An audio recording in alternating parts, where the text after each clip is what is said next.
Hello friends, welcome to the platform of Darshanik. This is Akshay Kadam. So guys, in today's lecture, we are going to continue our discussion of the philosophy segment syllabus of our ethics paper.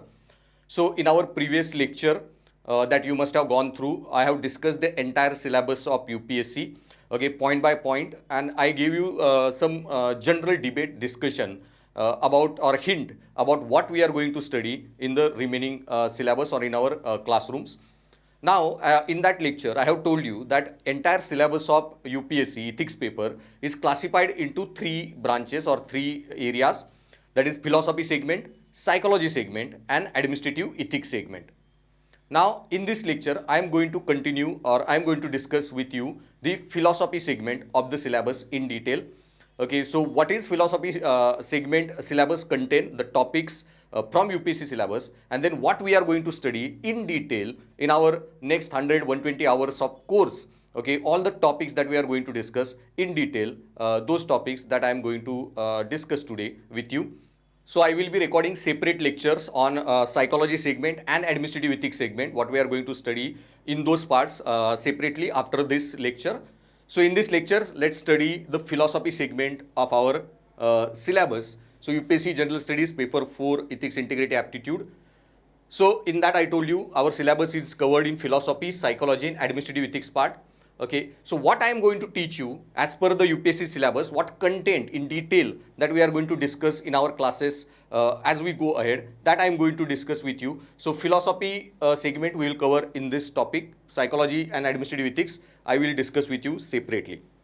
Now UPSC in its syllabus has given only 3 points that actually linked, or 3 or 4 points, okay, linked with the philosophy segment.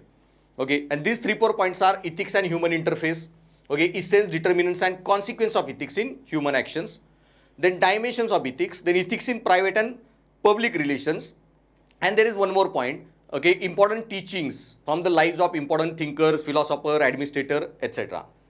So these 4 points point to this philosophy segment of the syllabus. So what we are going to discuss in these points, the detail. So this first point is ethics and human interface. So here we are going to discuss about basic concepts regarding ethics, morality, and where we learn ethics, morality from, comparison between ethics and morality, okay, these determinants, where we learn ethics from, okay, consequences of ethics in human actions, okay, if you are not ethical, what will happen, if you are ethical, what will happen, the consequence of ethics in human actions, these points. Then this point is very important, dimensions of ethics. Okay, large part of our discussion, we are going to discuss these dimensions of ethics. And I told you there are 3 dimensions of ethics, that is meta-ethics, or 4 actually, but generally 3 are more important ones. So meta-ethics, normative ethics, descriptive ethics and applied ethics. These 4 are major dimensions of ethics. So we will study all these 4, but our more focus, core focus will be on normative ethics. And under normative ethics, okay, large part of our syllabus we are going to study. So dimension of ethics is the major part, and then ethics in private and public relations, okay, that is also one important part of the syllabus. So this point, dimensions of ethics, is a major core point, okay, and these dimensions of ethics that I told you that we are going to discuss in class in detail are descriptive ethics, normative ethics and meta or analytical ethics. Okay, usme in meta ethics we will have some important debates. I will tell you which debates, we will discuss those debates now. Then under normative ethics, okay, we will be discussing large number of thinkers, virtue thinkers, consequentialist thinkers, deontology thinkers, rights ethics, etc. These branches under normative ethics. Descriptive ethics as such is not such an important branch that relate with the ethics paper, but we will discuss a little bit about descriptive ethics and its role, okay, in administration, or what we can learn from descriptive ethics that can be applicable in our UPSC ethics paper. A short part I will discuss with you regarding the descriptive ethics. So when we'll start our class, our first lecture, first recording will be on this simple topic of what is ethics. Okay, we'll discuss the definition of ethics, okay, and we'll try to break down the definition of ethics, each and every point or term in the definition of ethics paper that we'll discuss, okay, and we'll have comprehensive understanding of ethics as a concept and how it is different from philosophy. What is philosophy? What is ethics?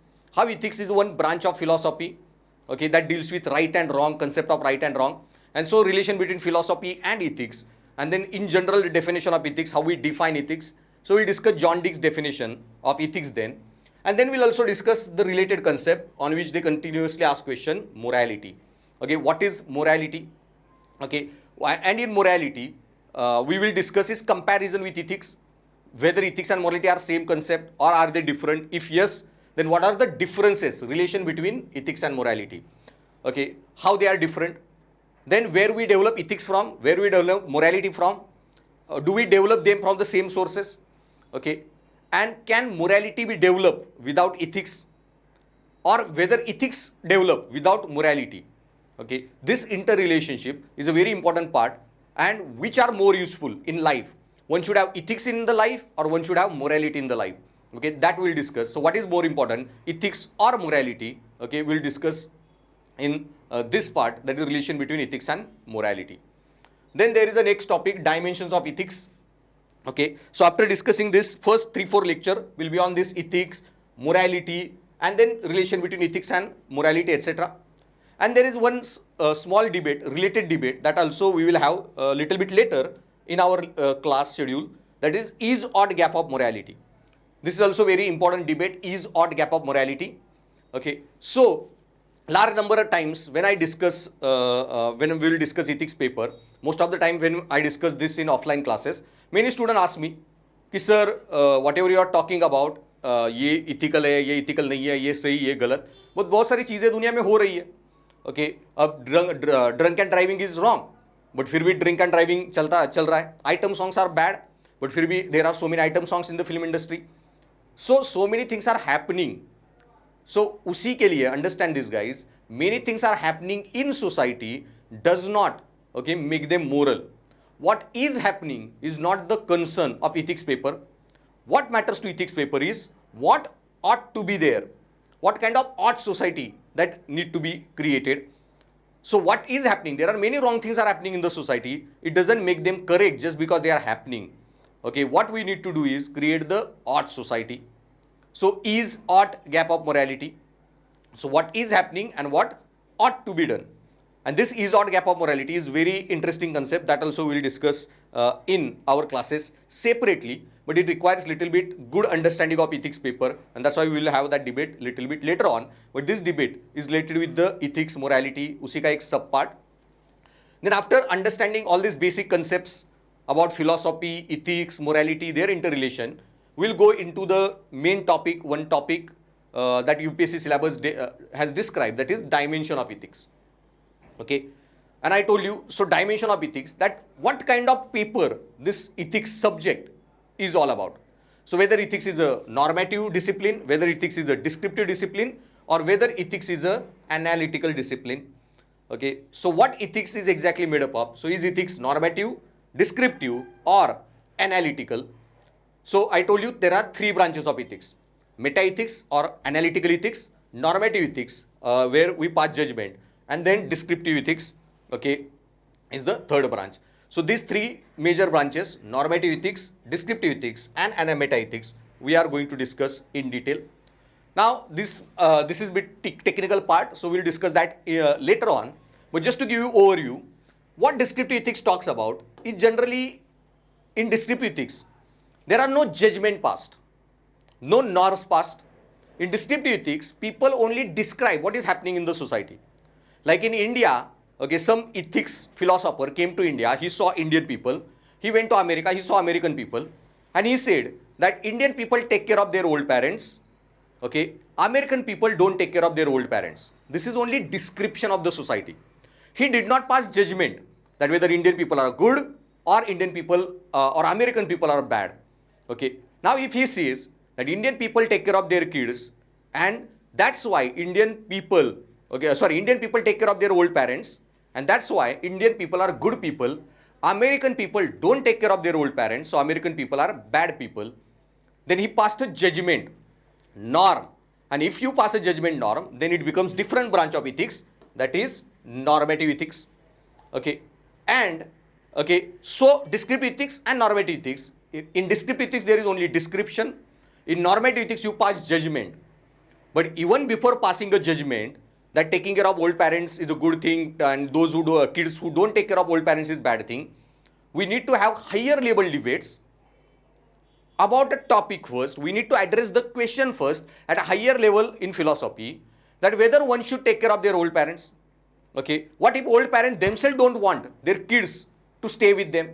Okay, like in America, Europe, these people don't want their kids to stay with them after 19 years. They want their kids to be independent, live separately. So when parents themselves don't expect, okay, don't want their kids to stay with them and take care of them, then why? How we can say American people are bad people? So this higher level debate, if when we do, okay, then only we can pass judgments, okay, in morality ethics. So this higher level debate that happens in ethics, second order debate, is called as meta ethics. Okay, so we will discuss all these three branches. It is little bit technical, but you don't have to worry. Okay, in later I will tell you all this comparison, and we will discuss this all three branches in detail. So this is going to be the important part. Large segment of our ethics syllabus will be covering these three debates: descriptive, meta, and analytical ethics. Now, after discussing this comparison between descriptive, meta-ethics and analytical ethics, then we will go into first branch, that is meta-ethics. We'll discuss meta-ethics in detail, we'll discuss analytical ethics or meta-ethics in detail. So meta और उसी के लिए दूसरा word है analytical ethics, both means same.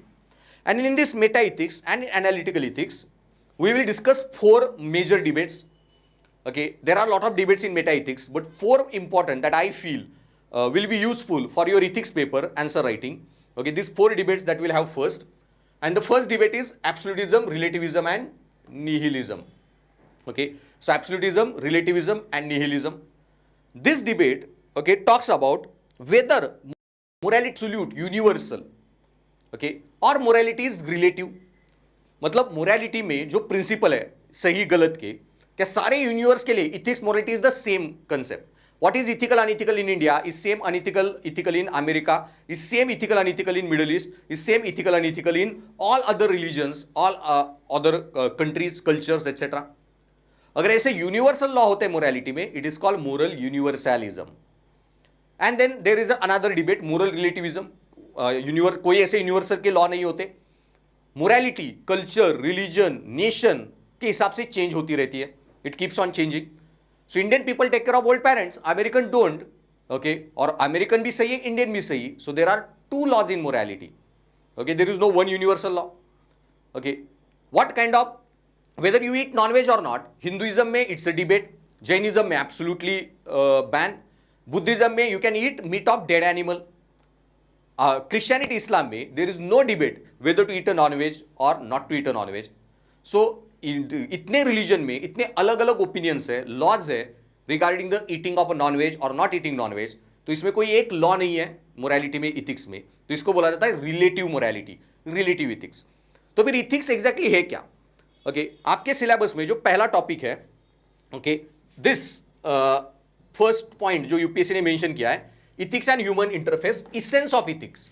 Okay, ये point हम अभी discuss कर रहे हैं कि इसेंस ऑफ इथिक्स, कि इथिक्स होता ही क्या है, what is the ethics is all about. तो फिर इथिक्स क्या होता है, ये जो डिबेट है ये मेटा इथिक्स में की जाती है. Definition of ethics, definition of morality, how ethics and morality is different from each other. क्या इथिक्स में यूनिवर्सल लॉज है, सेम लॉज होते हैं पूरी दुनिया, कल्चर, सोसाइटीज में हर जगह पे, या इथिक्स मोरालिटी में रिलेटिव लॉज होते हैं. तो यहां पे क्या सही क्या गलत, ये डिबेट हम नहीं कर रहे हैं, बट इथिक्स ही कैसा होता है, essence of ethics, what ethics is all about. Okay, ये जो डिबेट्स है, and this debates come under meta ethics, essence of ethics. तो फिर इथिक्स में यूनिवर्सल लॉ या रिलेटिव लॉ, ये एक पहली डिबेट देखेंगे. Okay, so there are some principle which are universal. Okay, extra marital affair is wrong, पूरे world में there is a common law. Then there is another debate, okay, about relativism, that is whether to eat non veg और not. Okay, ये relative debate है. Whether to lie और not, okay, ये relativism की debate है. So absolutism, relativism, और उसी से रिलेटेड एक टेक्निकल कंसेप्ट है निहिलिज्म. आपके ज्यादा काम का नहीं है, but in that debate I will discuss with you.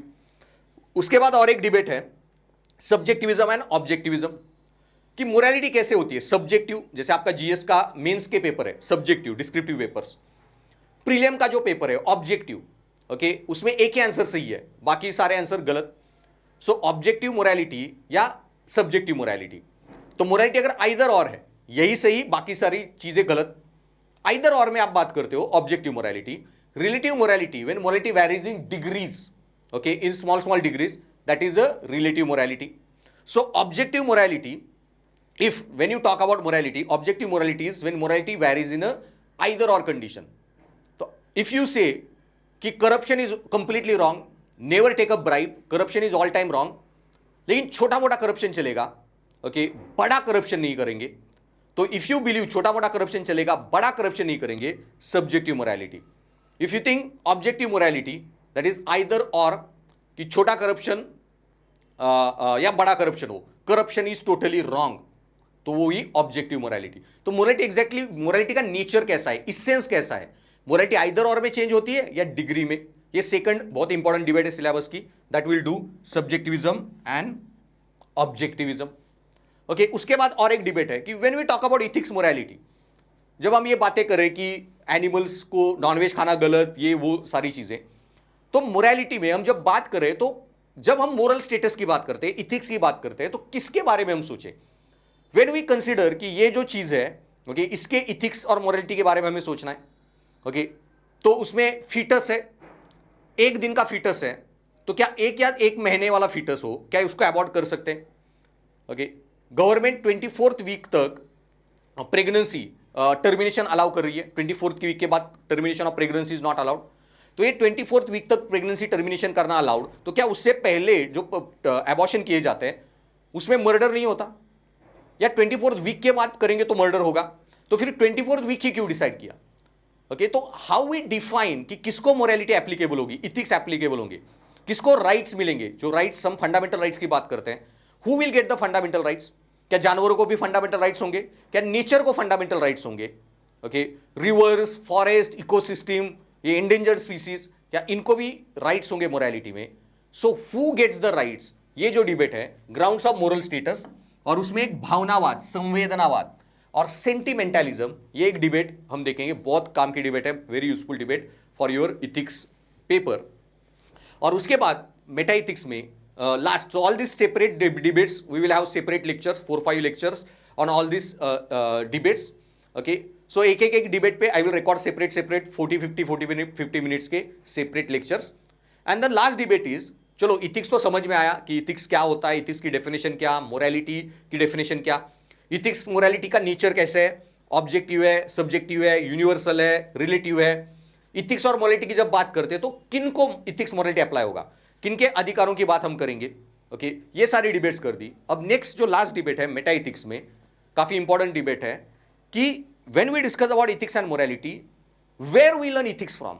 चलो इथिक्स तो समझ में आया, मोरालिटी समझ में आ गया, but where we learn ethics from, where we learn morality from. Can ethics be taught, can morality be developed, okay, can we create good individuals, can we create a good society by teaching people ethics and morality. Okay, so how does society or culture influence ethical beliefs, can ethics be taught, okay, can ethics help create good individuals, okay, can ethics help create virtuous society. ये जो सारी debates है, और अगर ethics, okay, can be taught और ethics सिखा के हम वर्चुअस सोसाइटी क्रिएट कर सकते हैं, अगर मोरालिटी डेवलप हो सकती है, तो फिर दो क्वेश्चन और आते हैं, फिर कहां से सीख रहे हैं हम इथिक्स, ओके, कैसे सिखाया जाए इथिक्स, और उसमें काफी बड़ी डिबेट हम करेंगे. Okay, where we learn ethics from. So socializing agents, so there are lot of socializing agents who socialize and develop ethics in us. And which are these socializing agents? So that is your biology, family, education, society, textbook, role model, media, social media, technology, constitution, laws, rules, regulation. इन सब के बारे में हम पढ़ेंगे कि how they develop the ethics, okay, उनका role in ethics development. और चलो अब इन सारे चीजों को एक्सपोज होके हमें इथिक्स भी डेवलप हो गया, मोरालिटी डेवलप हो गई, ओके, फाइन. लेकिन अब जो इथिक्स एंड मोरालिटी हमें डेवलप हो गई, तो ये जो ethics and morality that we have develop, किस लेवल तक मोरालिटी की डेवलपमेंट हो सकती है? क्या हर कोई गौतम बुद्धा, महावीरा, गांधी, अंबेडकर उस लेवल तक पहुंच सकता है मोरालिटी में? या थोड़ी बहुत मोरालिटी, सही गलत का ज्ञान तो आ गया, ओके, या हर किसी की मोरालिटी उस हायर लेवल तक पहुंच सकती है? तो मोरालिटी कितनी ज्यादा डेवलप होती है, उसमें कोई लेवल क्या होती है मोरालिटी में, कितने लेवल तक मोरालिटी डेवलप हो सकती है? तो कितने लेवल तक मोरालिटी इथिक्स डेवलप हो सकता है? तो उसके लिए ओके मोरालिटी में 6 स्टेजेस होती है डेवलपमेंट की, 6 लेवल पे मोरालिटी डेवलप हो सकती है। 6 stage is considered highest level of morality, जो Gandhi, Ambedkar, these people had okay the highest ultimate stage in morality. Mahavira, Buddha जैसे जो लोग थे वो 6 स्टेज। तो फर्स्ट से 6 स्टेज तक मोरालिटी को क्लासिफाई किया है एक साइकोलॉजिस्ट है क्योलबर्ग ने, और उसने क्योलबर्ग ने ये मोरल डेवलपमेंट की एक थ्योरी दी है। तो वो एक अलग से हम एक लेक्चर में वो थ्योरी स्टडी करेंगे कि क्योलबर्ग ने कौन से 6 स्टेजेस दिए मोरालिटी के, और इन 6 स्टेजेस में मोरालिटी कैसे डेवलप होती जाती है। Okay and that's what basic this Kohlberg's moral development theory that we will be discussing. तो पहले 10-15 लेक्चर हमारे okay will be discussing all this debate. इससे आपको इथिक्स मोरालिटी ठीक से समझ में आएगा, एक बैकग्राउंड क्रिएट होगी इथिक्स मोरालिटी के बारे में। ओके इथिक्स का नेचर क्या, वो जो फर्स्ट टॉपिक है essence of ethics, okay determinants of ethics. तो इसेंस ऑफ इथिक्स, इथिक्स होता क्या है, मोरालिटी होती क्या है, उसका नेचर कैसा है, ये पहला जो टॉपिक है आपके सिलेबस का। फिर दूसरा टॉपिक है डिटर्मिनेंट्स ऑफ इथिक्स, और डिटर्मिनेंट्स मतलब ये डिटर्मिनेंट्स कि इथिक्स में कहां से इथिक्स डिटरमाइन हो रहा है, society, culture, laws, rules, regulations. Okay आपको 24 डिटर्मिनेंट्स मैं दूंगा इस डिबेट में, एंड फिर ये डिटरमिन होने के बाद कितने लेवल तक मोरालिटी डेवलप होगी, ये सारी डिबेट। सो ये सारी बैकग्राउंड की debates we will be having first in the beginning, पहले 10-15 लेक्चर्स में। Then we will be going ahead in our discussion to the normative ethics. अब ये जो नॉर्मेटिव इथिक्स है, ओके नॉर्मेटिव इथिक्स ये मेजर पार्ट है आपके सिलेबस का। नॉर्मेटिव इथिक्स में there will be large number of debates will be happening in we will be covering this normative ethics part. अब ये जो पहला पार्ट था मेटा इथिक्स, ओके ये पहले 10-15 लेक्चर में मेटा इथिक्स के लेक्चर जो है उसमें हमने क्या डिस्कस किया, व्हाट वी डिबेटेड कि nature of ethics, nature of morality, what ethics is all about, morality is all about. यहां पे वी डिड नॉट डिस्कस कि क्या सही क्या गलत, नॉर्म्स, रूल्स, रेगुलेशंस, ओके वो हमने डिस्कस नहीं किए। इथिक्स ही होता क्या है, इथिक्स डेवलप कहां से होता है, कितने लेवल तक इथिक्स डेवलप होता है, in general debates we did. लेकिन जब हम ये डिसाइड करेंगे कि किसी ने कुछ एक्शन की और अगर हम उसको बोल रहे हैं कि तुमने जो एक्शन की वो सही है या तुमने जो एक्शन की वो गलत है, how what ever you did is right और रॉन्ग, इसमें सही गलत की जब डिबेट हम करते हैं, राइट रॉन्ग की डिबेट कर रहे हैं, नॉर्म्स की बात कर रहे हैं, okay then it becomes the new branch in ethics known as normative ethics. So normative ethics हमें क्या बता रहा है, एक नॉर्म दे रहा है कि तूने जो किया वो सही किया या गलत किया। सो मेटा इथिक्स में हमने एक डिबेट में सेंटिमेंटलिज्म की जो डिबेट है, संवेदनावाद, भावनावाद, in that I told you sentimentalism कि इथिक्स मोरालिटी की बात करते, राइट्स की बात करते तो फंडामेंटल राइट्स किसको मिलेंगे, ये हायर लेवल डिबेट होगी। अब उसमें हमने डिसाइड किया कि फंडामेंटल राइट्स की जब बात कर रहे हैं तो जानवरों को भी राइट्स मिलेंगे, we need to take care of rights of the animals. जानवरों के राइट्स की हम बात करेंगे, fundamental rights of the animals. तो फिर आगे अगर जानवरों को फंडामेंटल राइट्स है तो नेक्स्ट क्या होगा कि फिर नॉनवेज खाना सही या गलत है। अगर किसी जानवर को मार के खा रहे हैं नॉनवेज तो क्या ये पाप होगा या पाप पुण्य का जो डिबेट हो रहा है। तो right and wrong, ethical unethical, moral immoral की डिबेट आती है, उसको कवर किया जाता है इस टॉपिक में नॉर्मेटिव इथिक्स। तो फिर नॉर्मेटिव इथिक्स में ओके यहां पे जजमेंट पास होते हैं, how one ought to behave, okay और जो भी बिहेवियर किया ये क्यों सही और क्यों गलत, ये ज्ञान आपको आएगा when we discuss the normative ethics. So now when we discuss this normative ethics part, automatically फिर आपका जो इथिक्स पेपर का आधा सिलेबस है, आधा पार्ट है, आधा paper is a case studies. और ये सारे केस स्टडी में कोई एक सिनेरियो दिया होगा और वो सिनेरियो स्टडी करके you have to pass a judgment. Okay वो खुद पूछेंगे what is ethical issues involve, ये सिनेरियो में जो भी आपको बताया गया कितना सही है कितना गलत है या क्या हो रहा है, वो सिचुएशन को आप कैसे सॉल्व करोगे। ओके ये जो आपको सॉल्यूशंस देने मोरालिटी में या सही गलत की डिबेट करनी है, जजमेंट पास करना है, देन उसके लिए ये normative ethics branch will help you and this is the core branch. सबसे ज्यादा डिबेट हमारे इथिक्स के पेपर की इसी पे होगी। तो उसमें वो 4 ब्रांचेस आते हैं मोरालिटी में, नॉर्मेटिव इथिक्स में, that is first virtue ethics, then teleology और consequentialist ethics, then deontological ethics, and then आपका John Locke's theory of rights, okay that is rights ethics और थ्योरी ऑफ लिबर्टिनिज्म। तो ये जो लिबर्टिनिज्म की theory है वो भी हम डिस्कस करेंगे। तो फिर ये जो नॉर्मेटिव इथिक्स में, इसमें पहले हम डिस्कस करेंगे वर्च्यू इथिक्स। अभी मैं इनके डिटेल में नहीं जाऊंगा क्योंकि मैं सिर्फ क्या पढ़ने वाले हैं इसका ओवरव्यू आपको दे रहा हूं. Okay, in detail we will discuss comparison of all this branches later on. So virtue ethics, तो वर्च्यू इथिक्स में when we discuss virtue ethics, तो यहां पे we will be discussing large number of thinkers as a sub part of virtue ethics. तो virtue ethics में बहुत सारे philosophers आते हैं, Aristotle, Plato, Socrates, Buddha, Mahavira, Stoic, Epicurean. Okay, तो ये जो सारे थिंकर्स है दे come under the part of virtue ethics. तो in virtue ethics will discuss concept like eudaimonia, good life क्या होता है. ओके, एक मोक्ष क्या होता है, गुड लाइफ. ओके, परिपूर्ण जीवन क्या होता है, इसका एक कंसेप्ट यूडाइमोनिया जिसको ग्रीक वर्ड है, दैट विल डिस्कस.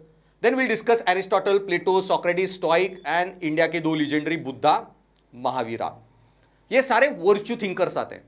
अब ये वर्च्यू थिंकर्स क्या होता है, कॉन्सिक्वेंशियलिस्ट थिंकर क्या होता है, डिओन्टोलॉजिकल थिंकर क्या होता है, इसका कंपैरिजन मैं बाद में लेक्चर में दूंगा. जस्ट एक ओवरव्यू देने के लिए कि वर्च्यू इथिक्स वालों का कहना क्या है कि अगर हमें इथिक्स में सही क्या गलत क्या ये डिसाइड करना है या सोसाइटी में अच्छी चीजें होनी चाहिए, तो फिर पहले ही अच्छे लोग सोसाइटी में बनाओ. सोसाइटी में जो लोग हैं उनको इथिक्स मोरालिटी में ट्रेन करो और उनके अंदर अच्छे इथिकल कैरेक्टर डेवलप करो, उनका वर्चुअस कैरेक्टर डेवलप करो, वर्च्यूज उनमें इनकलकेट करो. और ऐसे हर कोई अगर सड़क पे चलने वाला आदमी बुद्धा महावीरा जैसा होगा, ओके, ऑटोमेटिकली सोसाइटी में कभी कोई गलत चीजें, there won't be unethical things, immoral things. हर कोई सड़क पे चलने वाला अगर गांधी अंबेडकर ही होगा, there will never be a wrong things happening in the society. तो पूरी सोसाइटी अगर अच्छी बनानी है हमें, ओके, सोल्यूशन दे रहे हो इथिक्स में, मोरालिटी में, देन डेवलप वर्चुअस कैरेक्टर. तो फिर ऑटोमेटिकली वर्च्यूज होता क्या है, वर्चुअस कैरेक्टर में कौन से वर्च्यूज इंपॉर्टेंट है, कौन से नहीं, ये सारी डिबेट में फिर ये सारे अलग अलग थिंकर्स अपने अलग अलग बातें करेंगे वर्च्यूज की, तो उनके बारे में हम डिस्कस करेंगे. देन दूसरी ब्रांच आती है टीलियोलॉजी, कॉन्सिक्वेंशियलिज्म. इनका कहना क्या है कि मोरालिटी में सही गलत क्या सब डिसाइड होता है कॉन्सिक्वेंस पे. Telos, telos means and, end goal. Telos एक ग्रीक वर्ड है, तो everything get decided by telos, the end goal. तो मोरालिटी में मैटर करता है कॉन्सिक्वेंस, टीलियोलॉजी का जो कहना था. कोई बंदा ड्रंक एंड ड्राइव कर रहा था, उसने 5 लोगों को मार दिया, जो 5 लोग मरे वो सारे टेररिस्ट निकले. तो जो 5 मरे वो टेररिस्ट निकले, तो ऑटोमेटिकली ये 5 जो टेररिस्ट है, ओके, इनको ये मरे तो सोसाइटी की भलाई हुई, क्योंकि आगे जाके बहुत आतंकवाद करते, खून खराबा करते, इनोसेंट लोगों को मारते. तो भले एक्शन ड्रंक एंड ड्राइव की हो, लेकिन एंड रिजल्ट कॉन्सिक्वेंस क्या हुआ, 5 टेररिस्ट मरे. Okay, then that is a good action. कोई आदमी पानी में डूब रहा था, किसी ने आपको धक्का दिया, आप पानी में गिर के उसकी जान बचाई. डजंट मैटर आपकी इच्छा नहीं थी कूदने की, लेकिन किसी ने धक्का दे के भी आपको धक्का दिया हो और आप पानी में, ओके, मजबूरी से गिरे, लेकिन उस आदमी की जान बची, तो कॉन्सिक्वेंस सही था. Okay, then it will be considered okay.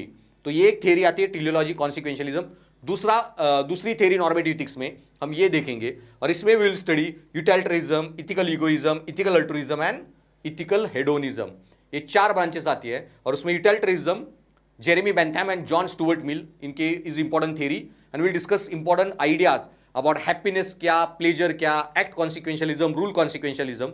ये सारी debates will have under utilitarianism, which is very important theory. Okay, utilitarian theory और utility theory of Jeremy Bentham and John Stuart Mill. और उसके बाद ये छोटी छोटी 3 थ्योरीज है, ethical egoism, ethical altruism, ethical hedonism. उन पे I will make the separate recordings. Then there is a deontological theories. Okay, अब ये जो है डिओन्टोलॉजिकल थ्योरीज, अब डिओन्टोलॉजी इनका कहना क्या है कि मोरालिटी ये कॉन्सिक्वेंसेस, टीलियोस से हम नहीं कर सकते, चल सकते. मोरालिटी में क्या मैटर करता है, okay, what's doing the right thing, right duty. Deontology means duty, right action होनी चाहिए. कॉन्सिक्वेंसेस कितना भी बुरा है डजंट मैटर, बट एक्शन में ही मोरालिटी है. तो ये जो थ्योरी है डिओन्टोलॉजी वाज टोटली अपोजिट टू टीलियोलॉजी, कॉन्सिक्वेंशियलिज्म. इनका कहना था morality is in the end, consequences इनका कहना था morality is in the means, okay, in motive, in will, in action, in duties. तो इनका कहना था ड्रंक एंड ड्राइव करके 5 लोग मरे, वो टेररिस्ट निकले, तो आपके एक्शन का कॉन्सिक्वेंस सही है, तो कॉन्सिक्वेंसेस से डिसाइड करो, ओके, कि अच्छा हुआ या गलत हुआ. कॉन्सिक्वेंस अच्छे थे, 5 टेररिस्ट मारे गए, action is okay, drunk and driving भी ओके, फिर माना जाए कॉन्सिक्वेंशियलिस्ट के हिसाब से. डिओन्टोलॉजिस्ट वालों का कहना था कि अगर ड्रंक एंड ड्राइव करके 5 लोग मरे, वो टेररिस्ट निकले, ठीक है, अच्छी बात है। लेकिन if everyone start doing drunk and driving, हर कोई अगर दारू पी के गाड़ी चलाने लगे, ओके, तो आज तो 5 टेररिस्ट मरे, लेकिन कल 5,000 इनोसेंट लोग मरेंगे, उसका क्या? And that's why drunk and drive करके भले 5 टेररिस्ट मरे हो, लेकिन फिर भी it is a wrong action. Okay, drunk and drive is a morally wrong action, wrong duty, and one should do the duties correct. Okay, morality is in means, motives, duties, तो ये डिओन्टोलॉजी। और इसमें फिर हमें 3 थिंकर्स को study करना है, बहुत इंपॉर्टेंट थिंकर्स है और बहुत सारे केस स्टडी में वो काम आते हैं आंसर राइटिंग में। That is your first Gandhian ethics. Okay, Mahatma Gandhi was a deontological thinker. Then उसके बाद इमैनुअल कांत और कांतियन इथिक्स। ओके, ये भी एक इंपॉर्टेंट ब्रांच है, पार्ट है। And then your Bhagavad Gita ethics. Okay, तो ये जो भगवद गीता इथिक्स का जो पार्ट है, it is also very important part. Bhagavad Gita में कृष्णा क्या बोल रहे हैं? कर्म करो, ड्यूटीज, ओके, निष्काम कर्म, सकर्म, अनासक्त कर्म। तो ये जो आइडिया है Bhagavad Gita ethics also comes under the deontological. तो ये भी थ्योरी हमें डिटेल में देखनी है। ओके, हर किसी पे बहुत सारे लेक्चर्स लगते हैं। ओके, तो आगे 20 घंटे तो हमारा यही पार्ट चलेगा, and where we will discuss all this important thinkers, Bentham, Kant, Gandhi, Bhagavad Gita etcetera. और इन सबका कंपैरिजन, हर थ्योरी दूसरे से अलग क्या है। ओके, गांधी और कांत में क्या डिफरेंस है, ओके, बेंथम में और कांत में क्या डिफरेंस है, एरिस्टोटल और बेंथम में क्या डिफरेंस है, एटसेट्रा। ये सारा कंपैरेटिव एनालिसिस वो भी बहुत हम स्टडी करेंगे। और मैंने पिछले ही रिकॉर्डिंग में आपको बताया है कि इथिक्स पेपर अगर पास करना है तो सिर्फ कंसेप्चुअल अंडरस्टैंडिंग, ये सारे थिंकर्स कंसेप्चुअली सीख के फायदा नहीं, यू नीड टू अंडरस्टैंड और डू द अप्लाइड अंडरस्टैंडिंग कि ये थिंकर्स कैसे पेपर में काम आते हैं, एप्लीकेशन में, आपके केस स्टडी सॉल्यूशन में। तो बहुत सारे examples I will also give you, और how to use this ideas in case study वो भी parallelly I will keep telling you, okay, as we go ahead in the discussion. Then there is a libertinism theory, okay, John Locke's theory of rights. अब ये भी बहुत important theory है, और उसके बारे में आपने ऑलरेडी बहुत कुछ पढ़ा होगा when you are studied Laxmikanth का पॉलिटी या कॉन्स्टिट्यूशन का पार्ट हमारा। तो इन कॉन्स्टिट्यूशन और you have fundamental rights in the beginning, और ये जो सारे फंडामेंटल राइट्स है कॉन्स्टिट्यूशन के, ओके, वो वहां पे क्यों है ये आपको समझ में आएगा when we will discuss this John Locke's theory of rights. So here we will discuss the concept of liberty, freedom, okay, fundamental rights और ह्यूमन राइट्स, और जिसको नेचुरल राइट्स भी कहा जाता है, and how this fundamental rights, natural rights, and what is their link with ethics and morality. Okay, तो ये भी एक इंपॉर्टेंट ब्रांच है, okay, in which we will studying John lock theory of rights. और ये सारे इसमें गाइस, ये 4 थिंकर्स जो है ना are very very important. You need to understand them in a very depth, in very conceptually as well as in applied way. तो वो John Locke, Immanuel Kant, Jeremy Bentham and Mahatma Gandhi, okay, उनके ideas बहुत important है ये theories normative ethics में, okay, to be applied in your papers. Section A के जो question है उसके आंसर में भी बहुत काम आते हैं ये, और आपके केस स्टडी के सॉल्यूशन में भी। बाकी भी थिंकर्स इंपॉर्टेंट है, Buddha, Mahavira, Aristotle, Plato, Socrates, लेकिन ये जो सब थिंकर्स है वो ऑलमोस्ट 2,000 साल पहले, 2,500 साल पहले थे। उस time administration, politics, economy, constitution, laws, nation, ये सारी चीज़ें इतनी ज़्यादा नहीं थी। तो उनकी आइडिया जो है वर्च्यू इथिक्स की, वो ज़्यादा इंडिविजुअल रिलेटेड है, लाइफ रिलेटेड। लेकिन ये जब सब थिंकर थे, Gandhi, Ambedkar, Kant, Bentham, John Locke, ये अभी 200, 250, 100 साल पहले के थिंकर्स हैं। तो ये जब थिंकर्स ने आइडियाज दी, उस टाइम कॉन्स्टिट्यूशन, लॉज, ये सारी सिस्टम बन चुकी थी। So their ideas are more relevant from the modern perspective, and that's why आपके केस स्टडी में जो आपका एक यूपीएससी का पेपर है फॉर एडमिनिस्ट्रेशन, इनके आइडिया एडमिनिस्ट्रेशन में बहुत ज़्यादा एप्लीकेबल है। So when you will study all this thinkers in detail, you will get the clear cut idea, okay, about how to use this thinkers in syllabus, और इनको क्यों study करना है यही आपको मेजर समझ में आएगा। देन नाउ पर ये जो 4 स्कूल्स मैंने बताए इथिक्स के, virtue ethics, then deontological ethics, rights ethics, and आपका यूटिलिटेरियन और टेलियोलॉजी, कॉन्सिक्वेंशियलिस्ट इथिक्स। अब ये जब हम स्टडी करने वाले 20-25 घंटे डिटेल में, 4-5 घंटे हमारे वर्च्यू इथिक्स पे जाएंगे, 5-1 घंटे कॉन्सिक्वेंशियलिस्ट इथिक्स पे, ओके, 10-1 घंटे डिओन्टोलॉजिकल इथिक्स को लगते हैं, एंड 1-2 घंटे जॉन लॉक का राइट्स इथिक्स, उसको हम स्टडी करेंगे। तो ये जब हम स्टडी करेंगे तो इनमें कौन कौन से सब पॉइंट्स हम स्टडी करेंगे, अलग अलग डिबेट स्टडी करेंगे, वो that we will discuss now. I will give you overview of that part. So first जो पार्ट हम देखने वाले वर्च्यू इथिक्स. तो यहां पे वर्च्यू इथिक्स में फर्स्ट वी विल डिस्कस कि ये वर्च्यू होता क्या है. एक वर्च्यू की डेफिनेशन एरिस्टोटल ने एक डेफिनेशन दी थी. Virtues are moral principle discovered by reason acquired by practice in community of character. तो ये डेफिनेशन हम काफी डिसेक्ट करके उसको डिटेल में पढ़ेंगे. फिर वर्च्यू क्या, एक बेसिक वर्च्यू की डेफिनेशन समझ में आ गई. देन विल डिस्कस कि जो वर्च्यूज है, ओके, कौन कौन से टाइप के वर्च्यूज इंपॉर्टेंट है दैट वन शुड हैव. तो will have debate on what are the most important virtues that you need to develop in life. तो वहां पे प्लेटो ने कार्डिनल वर्च्यू की बात की थी. ओके, वो हम डिस्कस करेंगे. And then when we discuss virtue we will also discuss one small topic कि यूनिटी ऑफ वर्च्यूज. कि जो सारे वर्च्यूज हैं ये सारे के सारे एक साथ आपके अंदर होते हैं, या कोई ऐसा हो सकता है कोई आदमी बहुत ईमानदार है, ऑनेस्ट है, इंटीग्रल है, but he cheats on his wife. तो कुछ चीजों में he is a good person and कुछ चीजों में he is a bad person. ऐसा हो सकता है क्या? या पर्सन का entire character okay is a wholesome, पूरी उसकी लाइफ ही वर्चुअस हो सकती है क्या? सो वर्च्यूज होते क्या है एग्जैक्टली, आर यूनिटी और दे कैन एग्जिस्ट सेपरेटली. तो इस तरह के जो डिबेट्स है that we will have. And then we will discuss virtue ethics में एक बहुत इंपॉर्टेंट कंसेप्ट है eudaimonia, good life. Greek word है यूडाइमोनिया और गुड लाइफ का कंसेप्ट. तो एक इथिकली मोरली एक गुड लाइफ होती क्या है, और यही क्वेश्चन इंडिया में भी डिस्कस किया बुद्धा महावीरा ने कि एक लाइफ का पर्पस क्या, पुरुषार्थ जिसको हम बोलते हैं. ओके, तो ये ग्रीक वर्ड है यूडाइमोनिया का, इसका इंडियन वर्जन अगर कोई है तो पुरुषार्थ. What is the ideal role of human, object of human pursuit, what is the purpose of human life. Okay, कि एक इंसान पैदा हो तो जिंदगी में आपको क्या करना चाहिए, क्या सही क्या गलत, कैसी जिंदगी जीनी चाहिए, एक आइडियल जिंदगी कैसे होती है. सो फॉर एग्जांपल जो रामायण में मर्यादा पुरुषोत्तम राम, ओके, या योग पुरुष कृष्णा की जो लाइफ है, ऐसी लाइफ आप जियो. तो ये जो डिबेट की गई इथिक्स मोरालिटी में कि what is the ideal life, what is the good life, what is the best life you should develop और लिव. तो ये जो कंसेप्ट है यूडाइमोनिया और good life that we will discuss in the class. तो इसमें हम अलग अलग थिंकर्स के ओपिनियंस देखेंगे यूडाइमोनिया पे. Will discuss Aristotle's idea on eudaimonia, Socrates idea, Plato's idea, Buddha's idea, Mahavira's idea, Krishna's idea, Mahatma Gandhi's ideas, modern psychology क्या बोलती है, गुड लाइफ क्या होता है. ओके, बहुत सारे आइडियाज विल डिस्कस. तो एक सेपरेट डिबेट हम यूडाइमोनिया गुड लाइफ पे लेंगे. और यूपीएससी ने इस पे एक क्वेश्चन भी पूछा था कि what is happiness, okay, what happiness means to you according to you.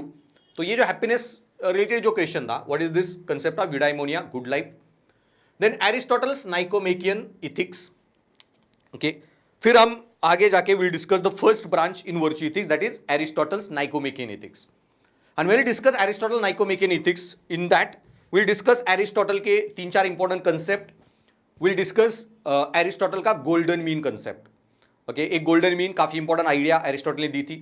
फिर उसने एक कैरेक्टर वर्च्यू, इंटेलेक्चुअल वर्च्यू पे बात की थी. तो कैरेक्टर वर्च्यू क्या, इंटेलेक्चुअल वर्च्यू क्या. विल डिस्कस एरिस्टोटल का और एक important concept habituation. Okay, then will discuss the role of education in development of virtues, जो एरिस्टोटल ने आइडियाज दी थी. और ये सारा डिस्कस करने के बाद ओके, एक और एक कंसेप्ट है एरिस्टोटल का काफी इंपॉर्टेंट, हमें काम आता है बहुत जगह पे, 4 कॉजेस ऑफ एरिस्टोटल. ओके, तो 4 कॉजेस ऑफ एरिस्टोटल ये भी एक इंपॉर्टेंट सब थियरी है. तो ऐसे 4-5 मेजर थ्योरेटिकल पॉइंट्स एरिस्टोटल के बारे में we will discuss. Then will discuss Socrates, will discuss Plato. Okay, in that Plato और सोक्रेटिस केस में will discuss knowledge as a virtue concept. Plato का cardinal virtue wisdom, prudence, justice, courage, ये cardinal virtues will discuss. और ये सब होने के बाद okay we will discuss some unique ideas like philosopher king concept जो प्लेटो ने एडवोकेट किया था. ओके, ऐसे 2-4 कंसेप्ट्स अबाउट सोक्रेटिस प्लेटो हम पढ़ेंगे. अब इसमें देखना सोक्रेटिस के बारे में या प्लेटो ने बहुत सारे और भी आइडियाज दिए, allegory of cave, allegory of chariot. लेकिन ये जो सब फिलोसॉफी की डिबेट है. ओके, जब हम बुद्धा महावीरा भी स्टडी करेंगे तो बुद्धा महावीरा ने बहुत सारी फिलोसॉफी की भी बात की है. ओके, लाइक काल चक्र क्या होता है, सृष्टि कैसे चल रही है, आत्मा क्या, आत्मा परमात्मा या परमात्मा होता है नहीं होता है, आत्मा ट्रांसमाइग्रेट होता है या नहीं होता है, ट्रांसमाइग्रेट होता है तो कैसे होता है. ओके, तो ये जो सारे कंसेप्ट है इसको फिलॉसफी बोला जाता है. लेकिन बुद्धा महावीरा ने जो सही गलत के बारे में बात की, क्या इथिकल अनइथिकल, उसको बुद्धिस्ट इथिक्स बोला जाएगा। सो बुद्धिस्ट फिलॉसफी का पार्ट है बुद्धिस्ट इथिक्स, जैन फिलॉसफी का पार्ट है जैन इथिक्स। तो हम सिर्फ वो इथिक्स का पार्ट पढ़ेंगे।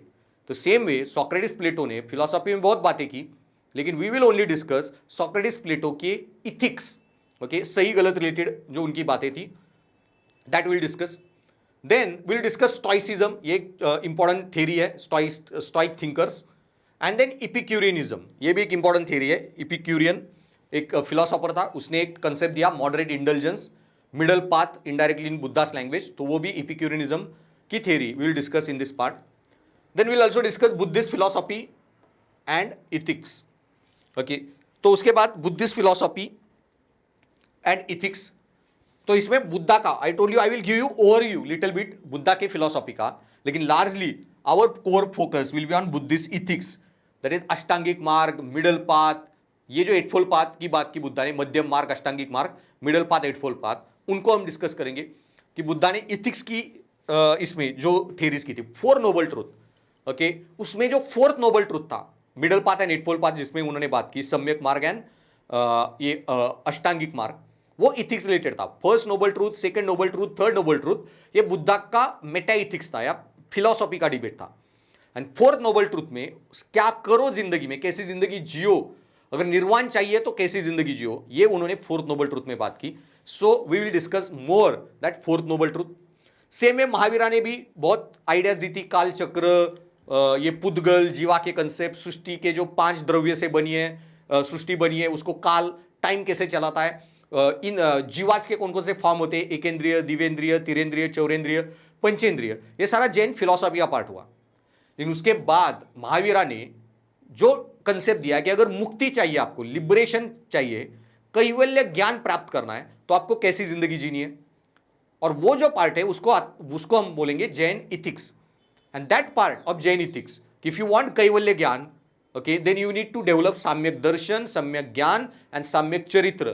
तो जो सम्यक चरित्र का पार्ट है is talks about Jain ethics. तो सम्यक चरित्र का जो पार्ट है that we will discuss, okay, in Jain philosophy, in Mahavira's philosophy.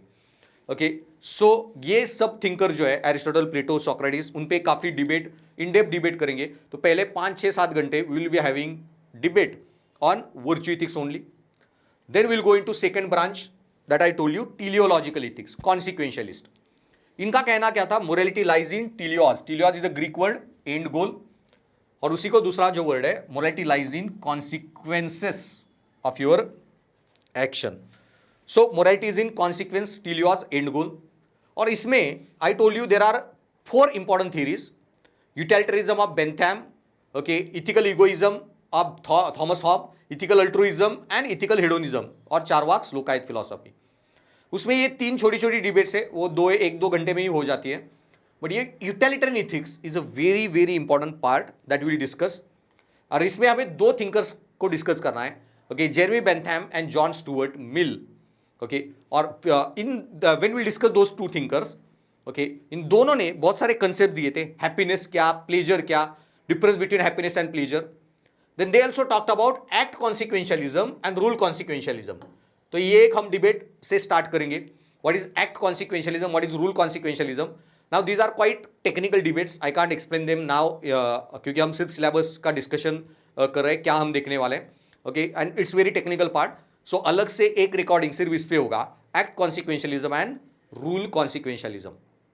Okay, तो act consequentialism and rule consequentialism, that is your important part that will discuss. उसके बाद यूटिलिटरियन इथिक्स में फिर will discuss the concept of utility, उसी का एक sub part है utility calculus, utility कैसे कैलकुलेट की जाती है। फिर उसी में हम स्टडी करेंगे कि यूटिलिटी कैलकुलस, कॉन्सिक्वेंसेस पे हम मोरालिटी डिसाइड करते हैं, यूटिलिटी पे मोरालिटी डिसाइड करते हैं, तो इसके फायदे क्या, या मोरालिटी कॉन्सिक्वेंसेस पे मोरालिटी डिसाइड करते हैं तो उसके डिसएडवांटेजेस क्या। तो both advantages disadvantages of utility theory will discuss in detail. Then we will also discuss comparison between these 4 theories. अब utility ethics, egoism, altruism, hedonism सब comes under consequentialism. चारों consequences की बात करते हैं morality में, तो चारों consequences की बात कर रहे हैं, तो इन चारों में फर्क क्या है, कुछ तो फर्क होना चाहिए, अलग अलग theories है तो इनमें क्या डिफरेंस है वो हम देखेंगे। तो यूटिलिटी थ्योरी मैक्सिमम लोगों के प्लेजर की बात करता है। ओके, अच्छा कॉन्सिक्वेंस सारे ज्यादा से ज्यादा लोगों के लिए होना चाहिए, मैक्सिमम गुड और pleasure for maximum people. Egoism खुद के प्लेजर की बात करता है, अल्ट्रुइज्म खुद को छोड़ के दूसरों के प्लेजर की बात करता है, और हेडोनिज्म जब बात करता है खुद का, दूसरों का, सबका, लेकिन उसमें सिर्फ फिजिकल प्लेजर्स की बात करता है। तो एक माइनर डिफरेंसेस है ये चारों थ्योरीज में। ओके, अभी आपको नहीं समझ में आए, स्टिल नॉट अ इशू, अलग अलग लेक्चर्स में काफी डिटेल में आई will discuss this part with you. So egoism, altruism, hedonism and this utilitarian ethics part. ये जो है teleological ethics और consequentialist ethics. Then we'll go ahead and we'll discuss the deontological ethics और Immanuel Kantian ethics. अब ये जो deontological ethics में तीन thinkers important है. I told you that deontology ethics में एक है आपके कांत, गांधी एंड भगवद गीता। तो ये जो चार थिंकर्स हम देखेंगे, तीन थिंकर्स देखेंगे, उसमें सबसे पहला Immanuel Kant. Okay, is very important thinker. Morality क्या है, इथिक्स होता क्या है, पेपर का एप्लीकेशन तो छोड़ दो, इथिक्स के पेपर में वो तो आप सीख जाओगे, बाद में पढ़ लोगे, बट इथिक्स मोरालिटी बाद में जो पेपर में उसका एप्लीकेशन वगैरह वो अलग बात है। लेकिन आपको आपके लाइफ के लिए, पूरी जिंदगी भर के लिए एक इथिक्स कैसे, क्या होता है, मोरालिटी होती क्या है, और आप जिंदगी भर कोई एक्शन करोगे तो कितनी इथिकल और मोरल है या अनइथिकल इमोरल है, इसका सबसे क्लासिक अंडरस्टैंडिंग जो आएगा वो इसी थिंकर के बाद। और ये थिंकर अगर आपको समझ में आता है, Immanuel Kant, it's such a high level thinker, awesome thinker. Okay, ethics होता ही क्या है दैट यू विल अंडरस्टैंड, और उसके प्रिंसिपल जो है ना, okay, if you apply daily in your life, okay, it will be amazing. आपसे कोई गलत चीज कभी हो ही नहीं पाएगी। So this is very classic thinker in ethics morality, Immanuel Kant. तो इमैनुअल कांत के इसमें हम पहले एक कंसेप्ट देखेंगे, उसका concept of reason, freedom and will. कि कांत का जो कहना था कि मोरालिटी के लिए रीजन, फ्रीडम एंड विल, इन तीनों में एक रिलेशन होता है। Okay, you need to have freedom in morality. तो इन तीनों का हम रिलेशन देखेंगे, रीजन का रिलेशन विथ मोरालिटी, फ्रीडम का relation with morality and will का relation with the morality. So freedom, reason, will, तीनों चीजें मतलब क्या, वो टेक्निकल डिबेट्स है। लेकिन कांत का एक स्टेटमेंट था, you can't morally fault lion for killing a rabbit. आप शेर को, okay, you can't morally fault lion for killing a rabbit. आप शेर को मोरालिटी में सही गलत नहीं बोल सकते कि तूने गलत किया किसी खरगोश को मार के, क्योंकि अगर हम लायन को, ओके, खरगोश को मारने के लिए गिल्टी पकड़ने लगे, गलत समझने लगे, that will be the disaster. क्योंकि lion don't have freedom to eat a vegetarian food, वो लायन भूखा मर जाएगा। एंड दैट्स व्हाई जब फ्रीडम ही नहीं है तो उसको मोरालिटी में जजमेंट कैसे पास करें। तो मोरालिटी में सबसे पहले जरूरत है फ्रीडम की, और इसलिए कांत के इसमें हम पहला ये कंसेप्ट देखेंगे कि मोरालिटी में फ्रीडम हो तो, ओके, इथिकल अनइथिकल की बात होती है। फ्रीडम से आता है रीजन, एंड रीजन से फिर आती है विल, और इन तीनों का क्या रिलेशन है मोरालिटी में, that will discuss in this Immanuel Kant's concept of reason, freedom and will. तो सेम वे कोई आपके सर पे बंदूक रखता है और आपको बोलता है कि भाई नॉनवेज खा ले, and you are purely vegetarian person, और आपने मजबूरी में नॉनवेज खाया, you can't be morally faulted because you wasn't enjoying necessary degree of freedom. और जब फ्रीडम होता है तभी मोरालिटी आती है। Okay, freedom is a pre condition for morality. तो ये काफी क्लासिक कंसेप्ट है, अभी सिर्फ मैंने उसका ओवरव्यू दिया, बहुत हाई लेवल कंसेप्ट है। So will be discussing that concept. Then there is a second more important concept that will study in deontological theory of Kant, that is concept of principle of universality. Okay, so Kant, when he gave his theory, his simple idea was that whatever you do in your life, okay, you should do only those things, or only those things will be considered moral, ethical, if they can become law of universe. Okay, so if they become the principles of universe. So जो simple मैंने example आपको बताया था कि drunk and drive करके 5 terrorist मरे, इसलिए drunk and driving is okay. तो अगर ये ड्रंक एंड ड्राइव यूनिवर्स का लॉ बने और हर आदमी ड्रंक एंड ड्राइव करने लगे तो यूनिवर्स पे उसका क्या इंपैक्ट होगा, and that impact will be very disasters. बहुत सारे इनोसेंट लोग भी मरेंगे, और इसलिए drunk and driving can not be a universal law. और इसलिए कांत के थ्योरी में सबसे पहला सेकेंड पार्ट जो आता है, okay, was principle of universality, that will discuss. Then will discuss the relation between means and end, and why Kant focused more on means instead of ends, why means are more important then ends, that part we'll discuss. And also Kant's relation between morality and imperatives. Okay, फिर morality में कांत का जो कहना था कि सिर्फ principle of universe discover करके फायदा नहीं, ओके, वो जो प्रिंसिपल आपने डिस्कवर किया उस पर हमेशा आपको एक एक्ट करना पड़ेगा as if it is a imperative, duty, command, order, ought to do it, okay, you don't have any choice but to act on that law. तो इसलिए उसका नेक्स्ट कंसेप्ट जो है कि Kant's relation between morality and imperatives, और उसमें फिर वो दो इंपेरेटिव्स की बात करता है, हाइपोथेटिकल एंड कैटेगोरिकल, और बहुत क्लासिक लेवल पे आपको यहां पे समझ में आएगा एक उसकी जो आइडिया है कि कैटेगोरिकल इंपेरेटिव में अनकंडीशनल मोरालिटी, कि आपकी जो मोरालिटी है वो अनकंडीशनल होनी चाहिए। तो ये थोड़े टेक्निकल कंसेप्ट है, हाइपोथेटिकल इंपेरेटिव, कैटेगोरिकल इंपेरेटिव, या unconditional morality, principal of universality etcetera. वो क्लास में will discuss that those concept in detail. लेकिन पहले याद रखना कि कांत में जब हम ये सारे कंसेप्ट पढ़ेंगे आपको इतने अच्छे लेवल पे एक इथिक्स क्या होता है ये चीज समझ में आएगी, मोरालिटी, और सबसे ज्यादा केस स्टडीज या क्वेश्चन आंसर में या इथिकल डिबेट में, इथिकल रीजनिंग में कोई थिंकर अगर काम आता है that's Immanuel Kant. So definitely we will be discussing him in detail. So next in deontological ethics is Bhagavad Gita ethics. Now Bhagavad Gita ethics में ऑब्वियसली कृष्णा वाज टॉकिंग और telling Arjuna to do his karma, do his duties. So obviously Krishna was supporting, okay, karma ethics, duty ethics, deontological ethics, और जिसमें फिर Arjun was confused what is his right duties are, what is his duty, and Krishna tells him the entire Bhagavad Gita. So this half part of Bhagavad Gita is karma yoga, half part is jnana yoga. So we'll discuss all these ideas of Bhagavad Gita ethics in which Krishna talk about idea of sakarm, anasat karma, nishkam karma, all these ideas. And so in Bhagavad Gita ethics, deontological ethics, comes this Bhagavad Gita's idea of sakarm, nishkam karma, anasakta karma. This karmic karma theory comes under the deontological ethics. So इसमें हम सबसे बहुत सारे concept है भगवद गीता में, important concept, basic concept I will discuss जो आपको काम आएंगे आंसर राइटिंग में। सो सबसे पहला कंसेप्ट है synthesis of good of society and individual. Okay, ये कंसेप्ट है Krishna in Bhagavad Gita talked about the in synthesis of good and of society and individual, Krishna talks about लोक संग्रह कंसेप्ट। ओके, लोक संग्रह, और यूपीएससी ने पूरा इस पे एक ऐसे पूछा था, what is good for an individual is not necessarily good for society. तो ये जो क्या कंसेप्ट था, what is good for an individual not necessarily good for society, तो that debate you will understand लोक संग्रह, जिसमें कृष्णा का जो कहना था कि what is in welfare of the society, what is good for the society is the ultimate good. तो समाज तुमसे नहीं है पार, तुम समाज से हो, इसलिए जो समाज के हित में होगा वही तुम्हारे हित में होगा। And that's why synthesis of good for society and individual, loka sangrah. Then there is a concept of nishkam karma. Okay, then we'll discuss the idea of nishkam karma, we'll discuss anasakta karma. तो आप जो भी कर्म कर रहे हो, फल मिले ना मिले, you should keep on doing your duties.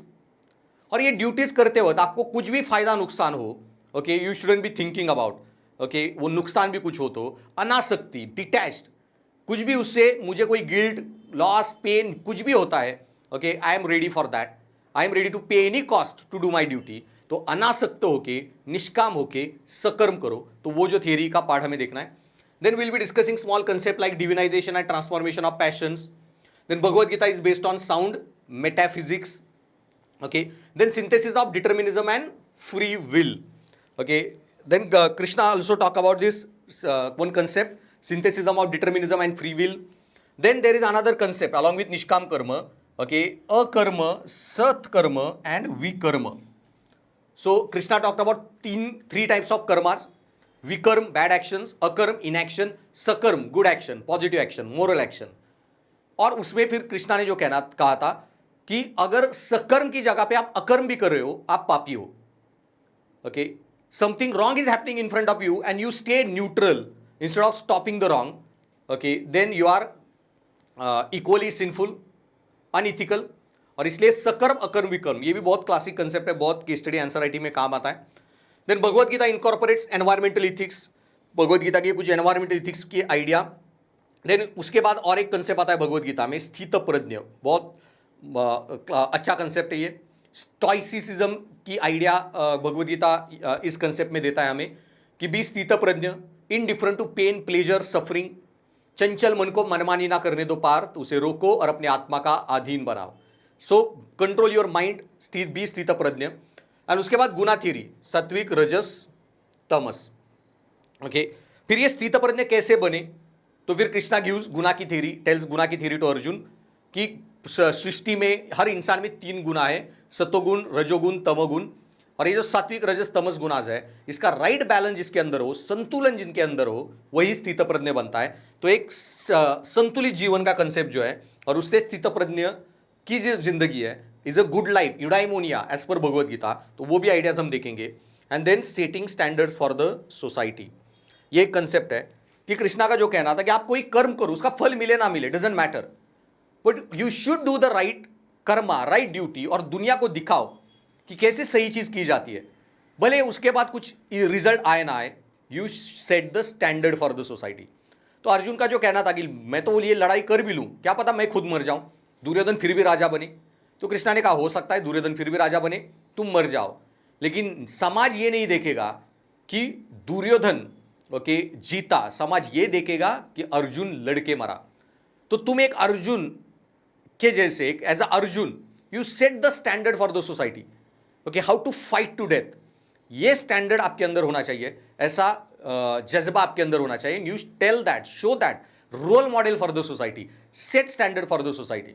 और यही स्टैंडर्ड जो रामा ने बनाए, जो आज भी हम मर्यादा पुरुषोत्तम बोल रहे हैं, कृष्णा ने बनाए, जिनको हम योग पुरुष बोल रहे हैं। तो ये जो मर्यादा पुरुषोत्तम, योग पुरुष, ये जो आइडियाज है, we need to set this standards like those people for the society. और ये सेट करना अच्छे स्टैंडर्ड, ये बहुत बड़ी इथिकल मोरल रिस्पॉन्सिबिलिटी है समाज में कुछ लोगों की, अच्छे लोगों की, तो वो भी सेट करो। ये भी सेटिंग स्टैंडर्ड फॉर सोसाइटी जो डिओन्टोलॉजी में कंसेप्ट हमें देखना है। देन कम्स देयर डिओन्टोलॉजिकल थ्योरी में नेक्स्ट गांधीयन इथिक्स। अब ये जो गांधीयन इथिक्स है, ओके, इसमें कम्स बहुत सारे गांधी की थ्योरी जो है डिओन्टोलॉजी में ओवरलैप होती है, लेकिन बहुत सारे पॉइंट्स जो यहाँ पे मैं I will be discussing with you will be beyond deontology. I will be discussing with you 5-6 घंटे, okay, Gandhi and Gandhi alone, क्योंकि गांधी की बहुत सारे आइडियाज ऐसे राइटिंग में भी काम आती है। एंड दिस गांधीयन इथिक्स की जो आइडियाज है, we will not be discussing only Gandhi's thoughts on ethics and morality, वो तो कोर पार्ट है, we will discuss that, but along with that I will discuss with you okay lot of ideas of Gandhi which are very very useful even in administration, क्योंकि administrative ethics is also part of your syllabus.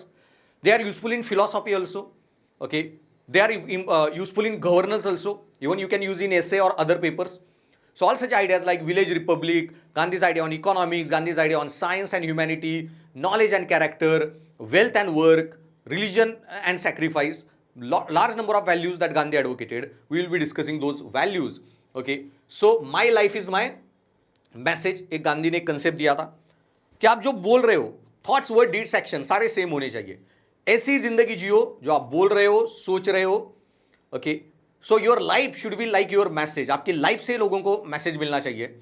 तो ये जो my life is my message, be the change you wish to in the society, you wish to see in the society, उसी related एक concept यहां से हम start करेंगे। Then Gandhi ethics based on spirituality, Gandhi काफी स्पिरिचुअलिटी की बात करते हैं हर चीज में, okay.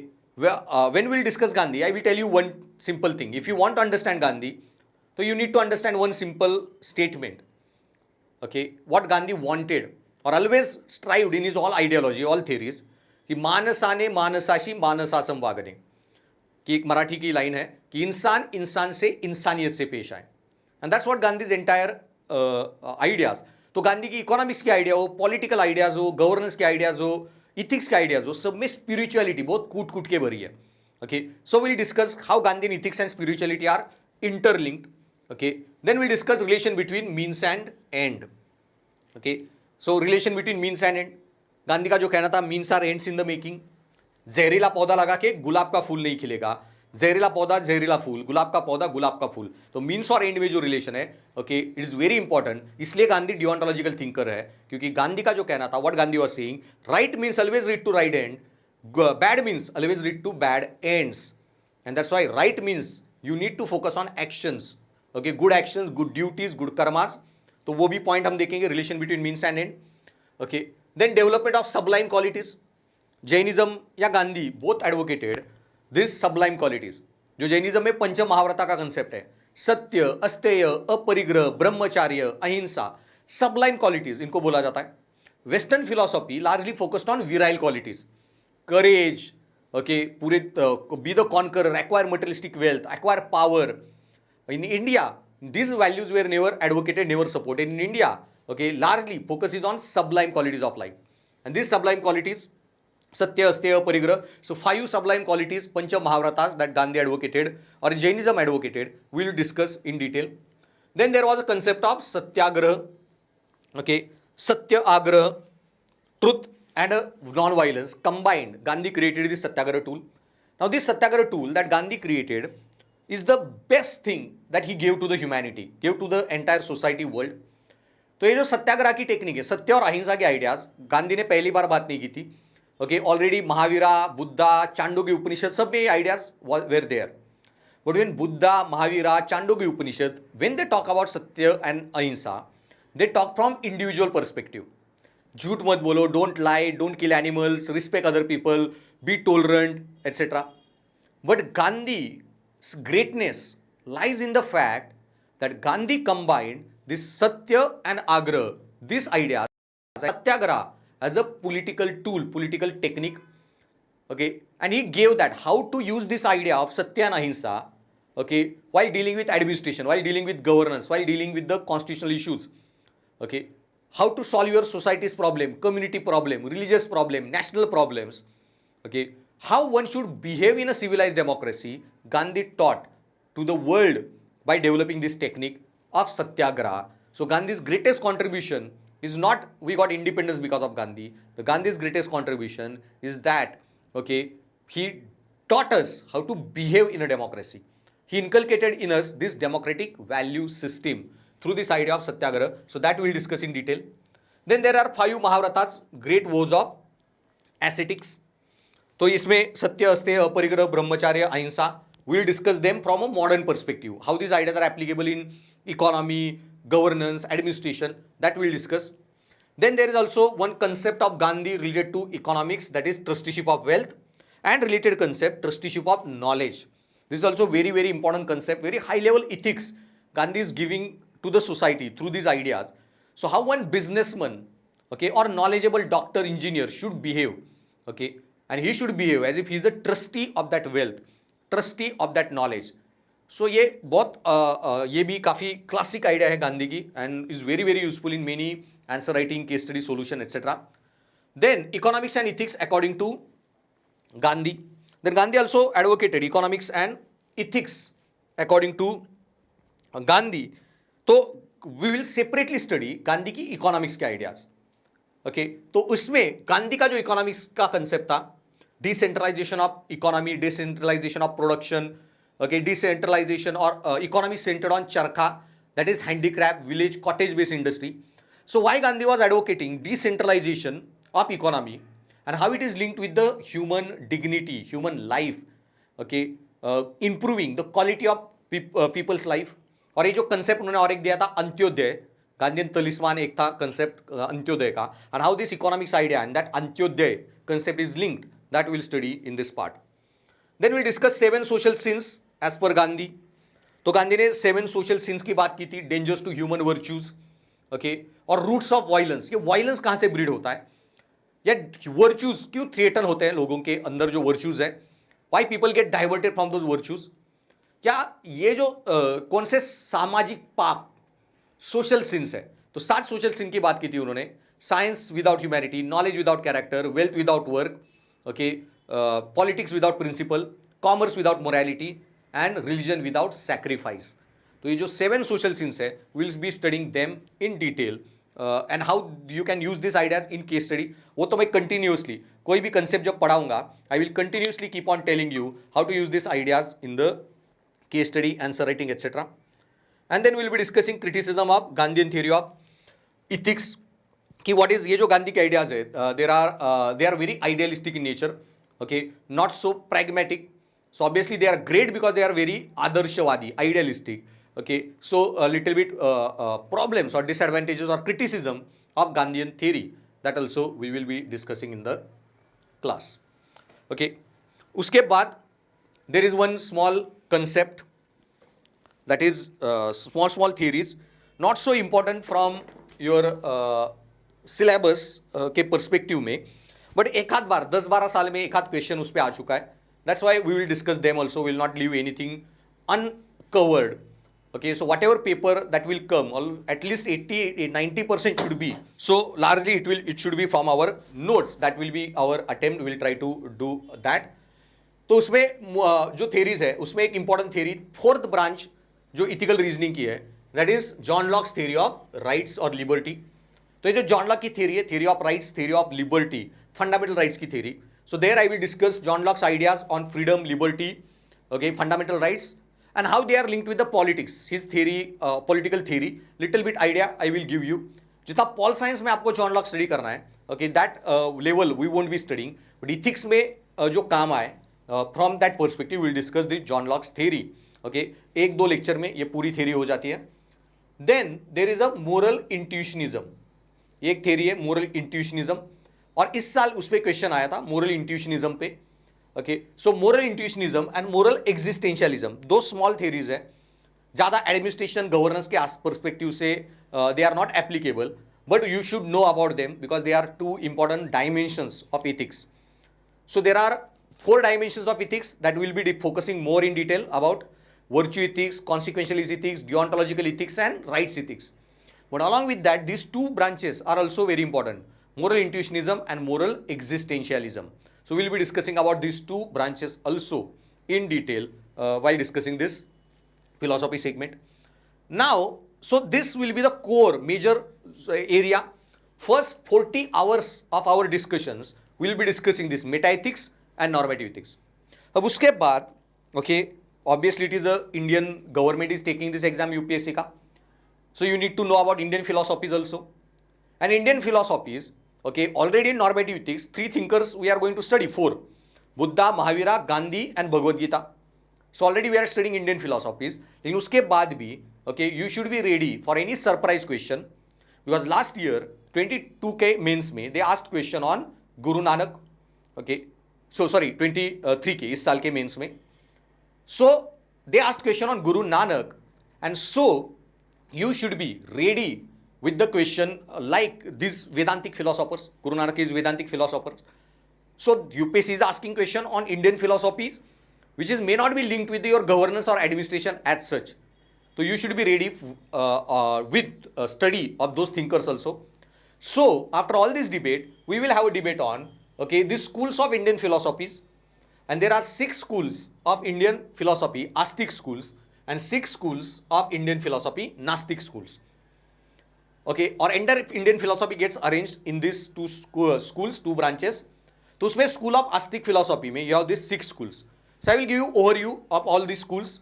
Okay, that is Sankhya's philosophy, Yoga philosophy, Nyaya philosophy, Vaisheshika philosophy, Mimamsa philosophy, and then Vedanta, very important philosophy. So Vedanta philosophy we will be studying in detail because a large number of thinkers, reformers, okay, that we need to study come under Vedanta philosophy. Then after Vedanta, there are 4 branches of Nastic philosophies also, heterodox philosophies. And in heterodox philosophies, you have Buddhism, Jainism, Lokayat or Charvak, and Ajivika philosophy. Buddhism, Jainism, Lokayat, we are already studying, going to study normative ethics. In virtue ethics, I told you Aristotle, Plato, Socrates, and Buddha, Mahavira. And in consequentialist ethics, I told you utilitarianism, ethical egoism, ethical altruism, and last, ethical hedonism. So when we will be studying that ethical hedonism, okay, it is nothing but the theory of legendary Charvak, okay, that theory, or also known as Lokayat theory. So it is a theory of Indian school of hedonism or Indian school of materialism. So we will be studying that. And then there is a 4th school of Nastic philosophy, not so important for our study syllabus purpose, but still we will study that because such a philosophy existed in India, that is Ajivika philosophy. Okay, so this Ajivika philosophy is very important. It is a philosophy of Makhali Goshala. So this Ajivika philosophy also we will be touching upon, okay, आधे एक घंटे में basic pillars or fundamentals I will discuss of this philosophy. अब इन सब का overview लेने के बाद most important is Vedanta. So we'll study this philosophy further in detail. And in Vedanta, okay, there are Vedanta जो major philosophy India की, and this Vedanta philosophy के 3 pillars है, 3 pillars of Vedantic religion. And these 3 pillars of Vedantic religion is your Upanishads, what we call Upasana Kand or Vedanta Upanishads. सारे उपनिषदों का सार is in Bhagavad Gita. So Bhagavad Gita उपनिषदों का सार, that is second pillar. And third is, ये जो वेदांता है इसके founder was Badarayana and he wrote one book Badarayana's Brahmasutra.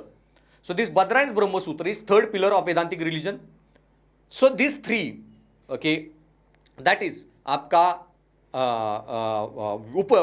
उपनिषदास, Bhagavad Gita and Badrayan's Brahma Sutra. They are the three pillars of this Vedantic religion, Vedantic philosophy. Now in Bhagavad Gita or in this Upanishads, what is the crux or three things that you need to do was Bhakti Yoga, Karma Yoga and Jnana Yoga. And accordingly, then Vedanta get classified into different branches. So one branch of Vedanta which talks about moksha through Jnana Yoga, okay, that is the moksha prapti, ज्ञान मार्ग से मोक्ष प्राप्ति. और इसके under that we are going to discuss legendary Acharya Shankaradev, Acharya Shankaracharya और उनकी अद्वैत वेदांत का जो कंसेप्ट है, that theory of Advaita Vedanta, that we are going to study under ज्ञान मार्ग. देन देयर वाज अनदर भक्ति मार्ग. ओके, सो व्हेन आदि Shankaracharya give idea of gyan marg, there was another philosopher in Tamil Nadu, okay, legendary Ramanujacharya, who advocated bhakti philosophy. And this bhakti philosophy, which was flourished during Alvars, Nainars time period, Vaishnavite, Shaivite people. So this bhakti philosophy that we are going to study, this bhakti philosophy was originated in south by Ramanujacharya. It came to north, okay, by his student Ramanand Swami, and it was spread into North India under the Kabir Das. और उसके लिए history में एक statement भी है, भक्ति द्रावणी उपजी उसे लाए रामानंद, प्रसार कियो कबीर, सप्तद्वीप नवखंड. तो yes, all these philosophers are your bhakti philosophers. So in bhakti philosophy you have two branches again. Now bhakti may be, there are two different branches. One is sagun bhakti, other is a nirgun bhakti. So this sagun bhakti mark, under that come different philosophers like Ramanujacharya, he himself was Shaivite, Shiva Bhakti saint. Then you have Sant Ramanand, then Sant Tulsidas. In Maharashtra, Sant Tukaram. In Rajasthan, Sant Mirabai. Then in Bengal, Chaitanya Mahaprabhu. And then in Assam, Srimanta Shankaradev. All these are the legendary philosophers who come under the Sagun Bhakti mark that we need to study in detail. If any question comes in section A, like this year, there was a question on Guru Nanak. They can ask you question on Sant Tukaram or any other philosopher thinker. You should be able to write at least 100-150 word ka answer. So that much level of basic about all these philosopher thinkers we will study in our class. Then there is another Nirgun Bhakti mark. Okay, and under Nirgun Bhakti mark, okay, legendary philosophers are your Sant Kabir Das, then Guru Nanak, on whom question was asked, then Sant Jnaneshwar, Sant Namdev, Sant Rohidas, and Sant Dadu Sayal, etc.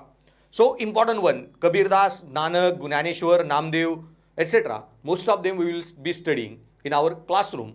And largely UPSC has asked question on Vedantic philosopher, and that's why we will be studying this important part of Indian philosophy, okay, and that will be the crux of our discussion of philosophy part of the syllabus. Now in philosophy part, okay, there is also, I told you, dimensions of ethics. ये जो आपका syllabus का part है, जिस ethics under which we are going to have debate like moral absolutism versus moral relativism, moral objectivism versus moral subjectivism, where we learn ethics from, to what degree ethics develop, meta-ethics ki debates we will have, first dimension. Second, normative ethics. In normative ethics, we will study these 6 dimensions: virtue ethics, consequential ethics, deontology ethics, right ethics, moral intuitionism, moral existentialism. Then we will discuss, okay, third branch, okay, that is आपका descriptive ethics. And descriptive ethics, I told you, is not so much applicable to our paper. And then there is a fourth dimension, that is applied ethics. And in this applied ethics, we need to focus on, okay, largely current affair perspective say, how these all theories and thinkers get applicable, okay, in day-to-day life. And so in applied ethics, we will be studying this biomedical ethics, military ethics, professional ethics, political ethics, environmental ethics, sports ethics, and media ethics. Okay, so biomedical, military, professional, political, environmental, sports, and media ethics, different. So we'll be studying different case studies on all these aspects. We'll discuss case studies on media, or what is wrong with media ethics. Okay, this sensationalism in media, paid media, Godi media, okay, all these kind of things that are happening, and what is the responsibility, ethical responsibility of media or journalism or what are journalistic standards, that we'll discuss. Then in military ethics, okay, we'll discuss ethics from military perspective. Okay, then we'll discuss also biomedical ethics. One case study UPSC asked was on biomedical ethics, that many developed countries are shifting their clinical drug trials to poorer countries like India, China, or African countries. So is it ethical to test or develop this drug on Indian people, Chinese people who can afford it because of poverty or other issues? So you are developing drug on Indian people, but Indian people can't afford it. Okay, so is it ethical and unethical? So like that, we will have some debates about biomedical ethics, military ethics, then professional ethics, ethics in business perspective. So there is a separate topic in UPSC syllabus, corporate governance. And in that corporate governance, we'll discuss ethics from the perspective of running a company. So if you are MD CEO of a company, what professional ethics, or you work in any private company, what professional standards that you need to follow, ethical standards. So that professional ethics part we'll discuss. Okay. Then we'll discuss some sports ethics also. So little bit debate over these branches of ethics also we will do in our discussion. And then there is a case study part. So in the end, case study is also application of ethics. So in the end, we will be discussing 15-20 hours, okay, 20 around case studies with the model answers, and how to use all these philosophy thinkers, psychology paper ke thinkers, administrative ke thinkers in your answer writing. That we will be studying. And when we will be studying that, what we are doing is a application of ethics paper. And then some social issues also we will discuss. Okay, from ethical perspective, some current affair debates. Okay, this government decriminalize adultery, or whether homosexual marriages should be legalized. Government, American government banned abortion, but Indian government allows abortion. So all these debates that are there, okay, should alcohol be banned, etc. Should recreational drugs should be legalized. So all these kind of ideas, okay, we will be discussing under the social issues. So some important that I feel you should know the background about. जो ethical debates है, policy related debates we will not have. If there is ethical debate involved, then we will debate those small miscellaneous debates. तो सारे lectures होने के बाद end में I will have these small recordings on those all miscellaneous debates. Again, and this way, this is the first part of our syllabus, that is philosophy part. Okay, then I will be recording 2 more lectures where I will be discussing psychology part and administration part, and what we are going to study in detail in those parts. Okay, so stay tuned for those lectures. Do check them out also. Okay, so this is just an overview of philosophy part of the syllabus, what we are going to study in our classrooms. Okay, so thanks for listening and stay tuned for the next lecture.